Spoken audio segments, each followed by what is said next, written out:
he said, I believe, but I want my heart to feel like tatmain, I want my heart to get satisfied. And Allah subhanahu wa ta'ala tells him, take the different parts of the bird to different mountains, and I'll bring it back together. That desire to see, even though you believe, is that this is natural to all of us?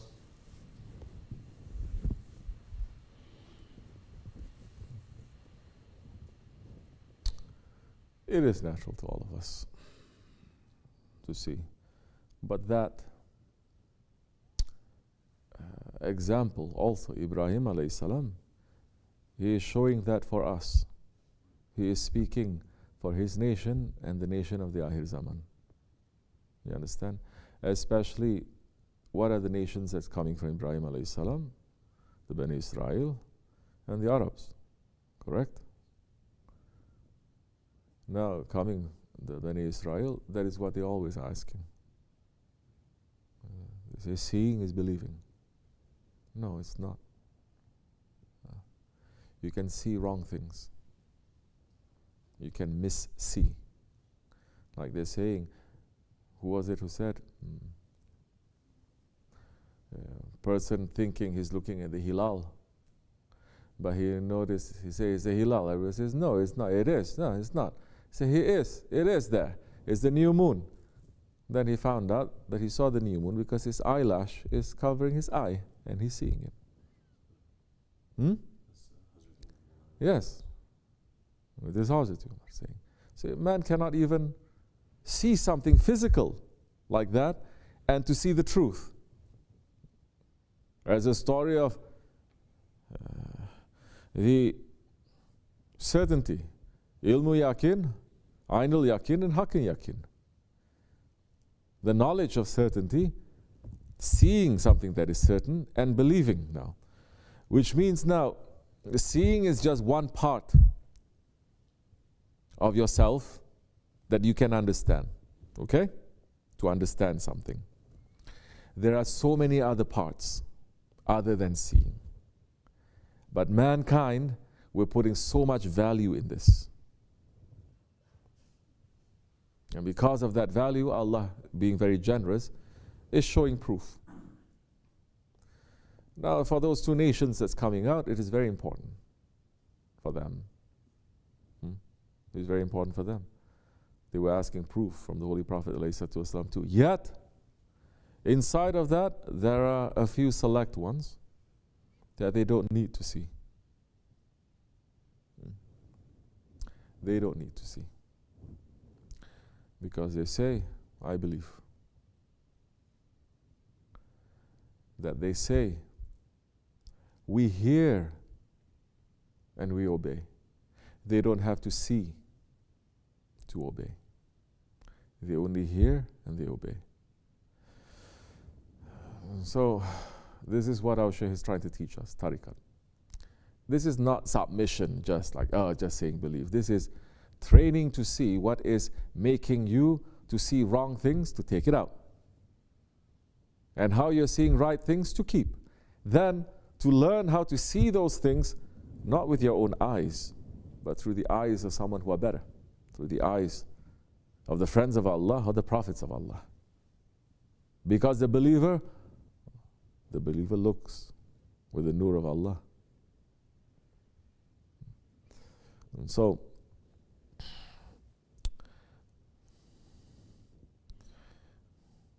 which is why Jannat is very important. Jannat is very important.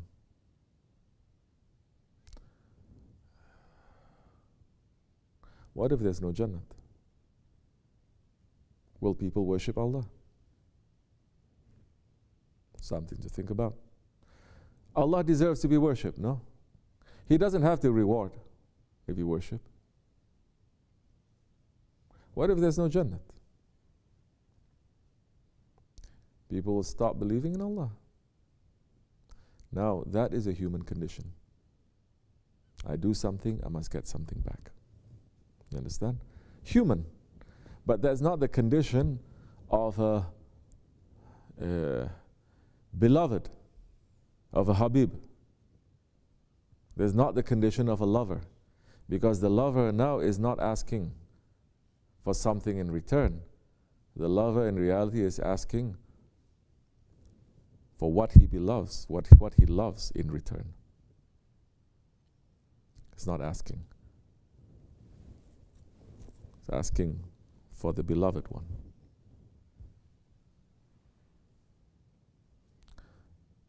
Like that favorite of the Sultan, that all the others in the court, they are saying why the Sultan is liking this one. He is beneath us, he is lower in station, in everything. The Sultan wanted to test and to show everyone. So he said, if I were to give you anything that you ask for, what would he ask? And all the viziers, they failed. They said, I want riches, I want more money, I want more power, I want military, I want this, I want that. And the Sultan then asked his beloved one, the one that they all looked down on, says, what do you want? He went up to the Sultan and he grabbed his hand. And he says, you.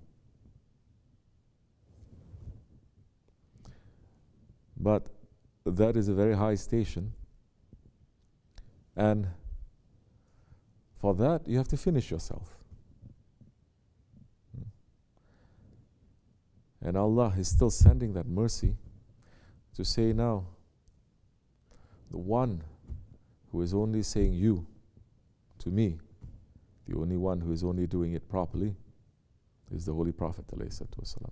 None of you can have that station. But because he loves you so much, you can be with him. And he's making it easy for you. Now he's going to send you himself and his representatives. Take them, hold on to them, then wherever they are, this is what you are. You understand? But don't look down in Jannah. Just, let's say, one hijab of one of the servants. Just the hijab, the huris in paradise, they're servants to the women's, the queens of paradise, the believing women. Just the hijab, if it were to fall down into this world, this whole world would perish from the beauty of that hijab. They cannot carry. Whatever the description of the paradise is,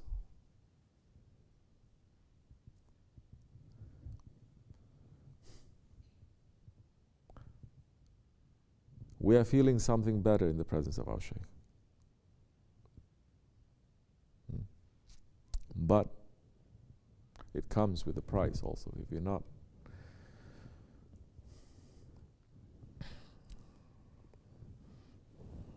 it does come with a price. So many of us, we fail. Because we're looking, but one distraction we move, one distraction we move, one distraction we They understand how weak we are too. They say, never mind. Just try to be as sincere as you can. Don't be proud. Don't be arrogant. Hold on. And hold on to your Shaykh. May Allah make us to hold on to him, dunya and akhirat, inshallah. Fatiha. Amin. Assalamu alaikum.